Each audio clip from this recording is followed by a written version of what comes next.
มาเด้อพี่น้องเด้อมากินตำบักหุ่งนำกันเด้อตำบักหุ่งเฮิมเนาะอยู่จีนเนาะ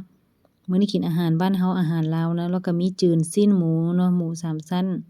มีลวกเส้นข้าวปุ้นกับแก้มตำบักหุ่งนี่แหละบักหุ่งผัดเฮิมเนาะซอกบักหุ่งก็ย่างแฮงนี่หน่วยดิบก็ได้มีแต่หน่วยเฮิมเพราะว่าอยู่จีนเนาะ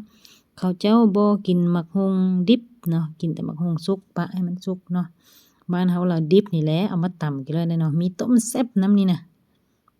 ต้มแซ่บตีนไก่เปื่อยๆท่านผู้ชมเอ้ยออกอายทวนๆเนาะนี่แหละแซ่บหลายมี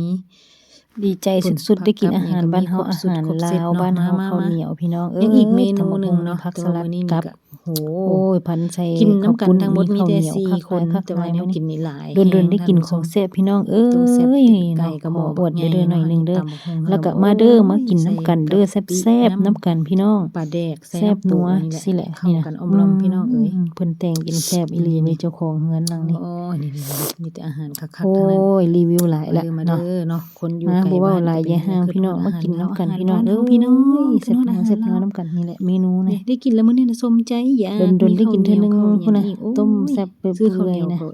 ได้หลาย รีวิว หลา ไปเรื่อยๆเนาะอันนี้มัน ๆอันนี้มัน เป็ดแล้วก็ ขาเป็ด มีไก่ ปิ้น เนาะ เนาะกับไก่ แต่ว่า เนาะ ซับ มา ซอยเป็น ซับ ตอนแล้วเนาะ กิ ขาเป็ดขาไก่ แนวกินหลาย ย่ง แฮงมื้อนี้น่ะมาเด้อมาเด้อ ปิ้งอะนะของจีน แซ่บ นะมัน แซ่บ ปิ้น พี่ เอาเนาะ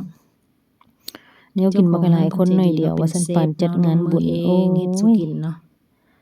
หลายแฮงแนวกิน บ่มีหยังหลาย มา เนาะโดนๆได้ พี่ กิน น้อง ก็อยาก มาลิ้น มา มากินน้ำกัน รีวิวให้เบิ่งหน่อยนึงเนาะความประทับใจได้กินอาหารบ้านเฮานะโอ้ยสุดแล้วเนาะ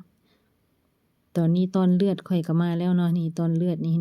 ลวกเรียบร้อยแล้วกินกับตำเนาะโอ้เข้ากันอมลอมพี่น้องโอ้ยมาแซ่บๆน้ำกันเด้อมาเด้อพี่น้องเอ้ย